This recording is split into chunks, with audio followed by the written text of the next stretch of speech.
फैगासिनो दं बयनिबो आंगो रंजालि बैसागु फोरबो। रंजालि बैसागु फोरबोखौ फालिनो थाखाय बयबो दानिफ्रायनो जादों साखाफारा। बिरगोस्रि हारिमु आफादनि बानजायनायाव खुंगा 23थि रंजालि बैसागु आफादनि मावखुलिखौ बेखेवबाय। गरेस्वर हालामनि बिरगोस्रि हारिमु आफादा सिगां बोसोरफोराव खुंबोनाय बायदि देग्लायबो बयनिबो आंगोनिबो आंगो खुंगा 23थि रंजालि बैसागु फोरबोखौ गाजा गोमजायै बरायनो साखाफारा जादों। फैगौ बैसाग दाननि 5 आरो 6 अक्ट' थामहिनबा 18 आरो 19 एप्रिल 2024 खालाराव साननैनि मेहेरगोनां हाबाफारिजों 23थि रंजालि बैसागु फोरबो खुंनो थाखाय थांखि लानाय जादों। बेबायदिनो दिनै गरेस्वर नोगोराव थानाय PWD/IBनि फोथाराव खुंगा 23थि रंजालि बैसागु खुंफुंनो आरो बे फोरबोखौ खुंफुंनायाव सामलायनो थाखाय बावैसो सिगांनो दाफुंना दोननाय बानजाय आफादनि मावखुलिखौ दिनै बेखेवनाय जायो। मख'नो गोनांदि दिनैनि बे बानजाय आफादनि गाहाय मावखुलिखौ बेखेवना होयो 30 नं गरेस्वर बियाबनि MCLA पबित्र कुमार बर' बिथांजों लोगोसेयैनो गरेस्वर ओनसोलनि समाज सिबियारि मेलेमजिबि दैदेनगिरि दिथागिरि आरो बायदि बायदि बिबानाव थानाय बिबानगिरि बिथांमोनहा बाहागो लायो। रंजालि बैसागु फोरबो बिरगोस्रि हारिमु आफादनि बानजायनायाव बेयो 18-19 एप्रिल बैसाग दाननि 5-6 थारिखआव खुंफुंनाय जागोन गरेस्वरनि बे PWD/IBनि फिल्डआव।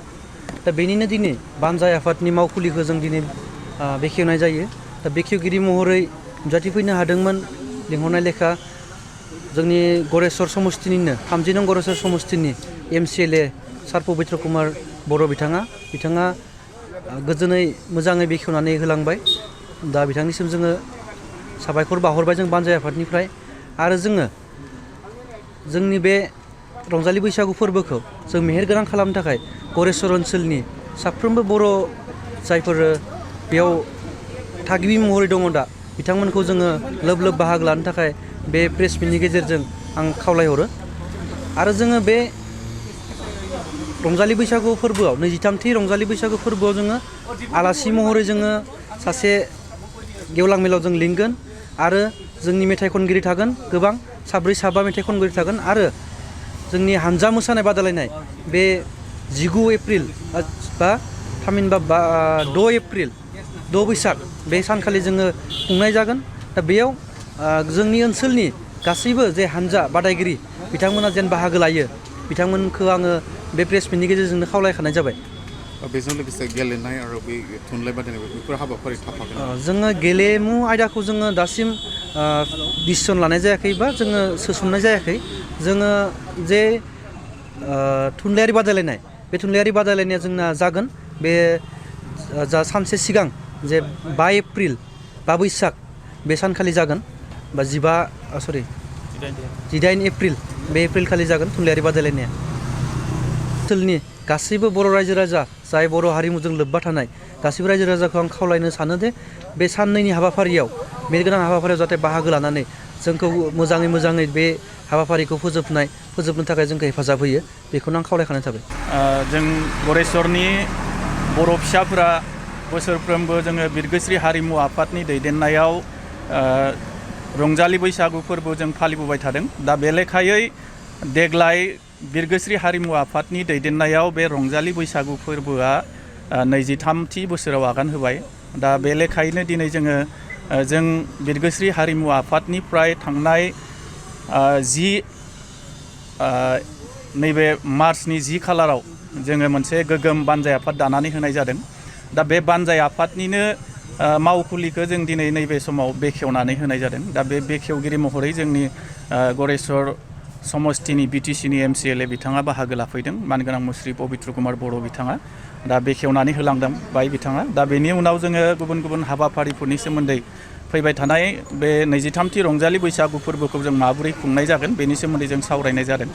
दा दिनैनि सावरायनाय लेखायै जोङो बे सावरायनायाव जोङो फैबाय थानाय 23थि रंजालि बैसागु फोरबोनि जोंनि हाबाफारिफोरा बे साननैनि हाबाफारिया माबोरै जागोन बेखौ जोङो मोनसे थांखि लानानै सावरायनाय जादों। दा गिबि सानाव जोङो दिनैनि थांखि बायदियै फैबाय थानाय जि 18 आरो 19 एप्रिल थामहिनबा 5 आरो 6 बैसागु बे 5 आरो 6 बैसागुआव खुंजानो गोनां गिबि साननि बे 5 बैसागुनि हाबाफारि बायदियै जोङो बे सानखालि जोङो सानाव गुबुन गुबुन थुनलाइयारि बादायलायनाय बेबायदि हाबाफारि लानाय जादों आरो जोङो गेलेनायनि सायाव माबाफोर हाबाफारि लानाय जागोन नामा बेनि सायाव जोङो लासैनो सावरायफिनगोन होनना दिनै थांखि लादों। बेनि उनाव मोनाबिलि समाव बे 5 बैसागनि मोनाबिलि समाव जोङो ओनसोलनि बा जोंनि गरेस्वर ओनसोलनि गोबां माने खनगिरिफोर दङ जोंनि गेजेराव जाखांफुनाय मोसाखावरिफोर दङ आथिखालाव बर' सिनेमाफोराव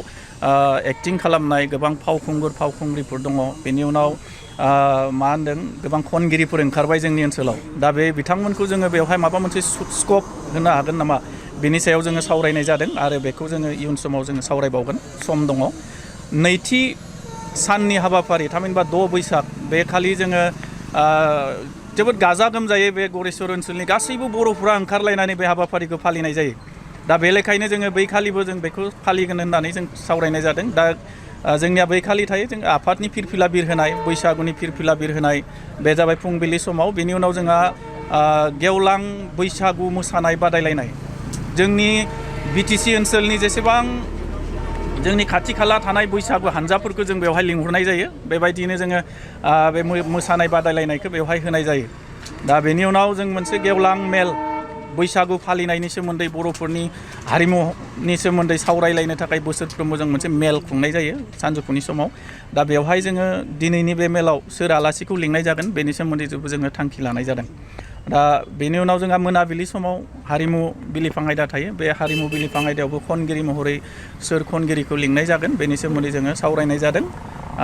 दा दिनैनि जोंनि बे बानजाय आफादनि मावखुलि बेखेवनाय बे हाबाफारिजों सोमोन्दो लानानै जों बेफोर आयदानि सोमोन्दै सावरायनाय जादों आरो बे समाव आं नोंथांमोननि नैबे चेनेलनि गेजेरजों खावलायनो सानदों गरेस्वर ओनसोलाव जेसेबां गोदान आरो गोजाम बेवहाय जोंनि बर' सुबुंफ्रा थाफैदों आरो जोंनि गरेस्वर ओनसोलाव गोग्लैनाय जेसेबां गामि गफाफोरनि बर' रायजोफोर दङ बे बर'फोरा सिगां बोसोरफोरनि बायदि जाहाथे लोब लोब फैनानै जोंनि बे बैसागु फालिनायाव बाहागो लाफैगोन आं बेखौ मिजिंथिदों आरो साफ्रोमखौबो खावलायहरदों जाहाथे नोंथांमोना हेफाजाब होफैयो।